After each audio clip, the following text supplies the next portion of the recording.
here and have a quick little discussion about adoption subsidies. So when you are adopting a child from foster care, you are adopting what's considered by definition a special needs child. So that's irregardless of if they have, if you would consider them special needs or they have an IEP or whatever. It's just the fact that you are adopting from foster care or a child that is in the legal custody of the state of Florida, I'm talking about here, that's considered special needs. So that's important to know when you're talking to your accountant, because I do hear from clients that an accountant will tell them, well, there was no cost associated with their adoption, and therefore they're not eligible for the adoption tax credit, and that is not accurate. You don't have to have any associated costs with your adoption in order to be eligible for the adoption tax credit as it stands right now. So that is important to know, but I want to kind of discuss subsidy. So subsidy is an amount of money that you're going to receive every month from the state of Florida to go towards the care of the child that you adopt. And I want to, if we can throw the stigma out about the subsidy, or maybe it feels like strange or icky to negotiate that. I don't know. That's a legal term, icky.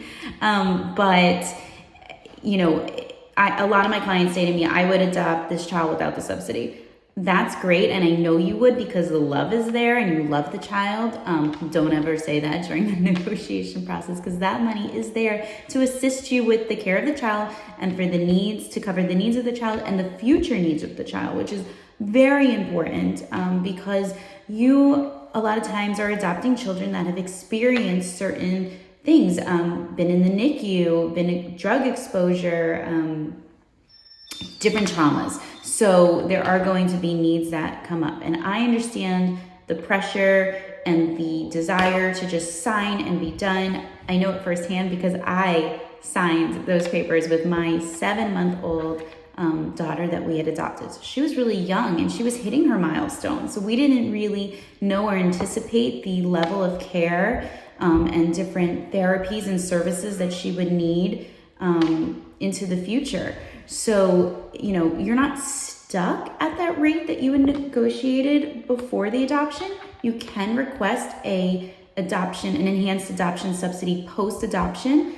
It is, I think, infinitely more complicated at that point, but that's also something that you might want to consider if you weren't aware of the needs of the child, and that happens sometimes. I mean, we might not know what is going to crop up or what we're going to need to assist our children into the future.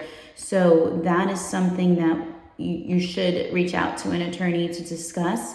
And it is not, the standard for that is not, well, what is Medicaid not covering? I hear that all the time, but that's not the standard of it.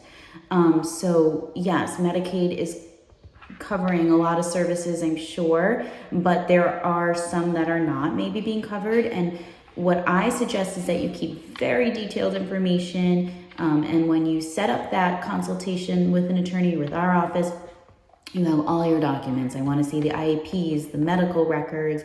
What are the costs of the services that they are receiving? If there is cost, it is a piece of the puzzle and important to know.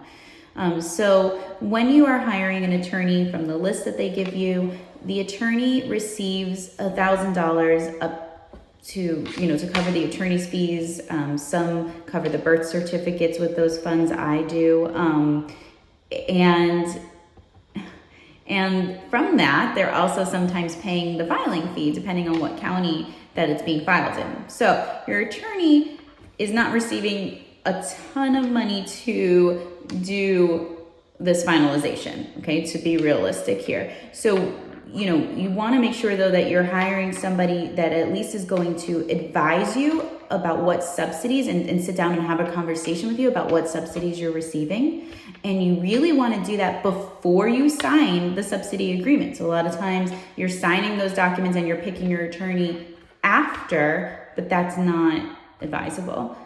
Because you might need an attorney to assist you with negotiating. And then that is probably an additional cost depending on what attorney you choose. And very honestly, that's an additional cost with my office because it's a lot of additional work and we might need to hire an expert during those negotiation process, and we might need to consult with a doctor or an expert to kind of get a bearing on what's going on, because that's not my specialty. I'm not a doctor. So, and neither are the people that are working on the subsidy negotiations with you. So we might need to educate them as to what level of care and services this child needs now and into the future. But a lot of times the cost for that obviously pays itself back in the enhanced subsidy that you'll have for your family as you go forward into the future. So that's something that's really important to look at and to discuss, and to at least have a conversation with your attorney about before you finalize the adoption. Then if you think that you might qualify for post-adoption subsidy, again, please reach out to our firm to discuss that. And the other thing that I hear that maybe that information is not getting relayed, if you work for the state of Florida, so teachers, sometimes virtual school teachers, or the Florida Virtual School qualifies. Also, if you're a veteran, you are eligible for a monetary benefit after your adoption. And that is up to $10,000 per child, per special needs child. And again, we discussed the definition of special needs already. So it's $5,000 for an adopted child, which through private adoption, but it's really going to be up to $10,000 for a foster care child. So that's important to know. You can apply to that after an adoption is finalized, but I think there is a time frame on that. So I think you're looking at, if your adoption was before 2015, you might be out of luck on that. I'd have to double check. But you can apply retroactively to that. That's not something that has to be done before the adoption, but it's really good information to have, especially if you anticipate that the finalization of your adoption is going to cost, it's going to have costs associated with it, like negotiating an enhanced subsidy, or if you've hired an attorney before you got to the termination of parental rights, you might be able to use some of those funds to kind of reimburse the costs that you've laid out. And if you haven't laid out any costs, then it's just extra to be able to assist you into the future with your child. So those are things to look at. Please make sure your attorneys are advising you about that. We're always available for a quick conversation to talk. Please reach out to my office. It's Juliana Gaita, PA, and it's www.bocafamilylawyers.com. You can reach out to us through Facebook, Messenger. You guys know how to reach me, so I get reached all different ways. Really happy to talk with you, and if you guys have any additional questions, put them below in the comments. I'll do my best to answer them. Thank you. Have a great day.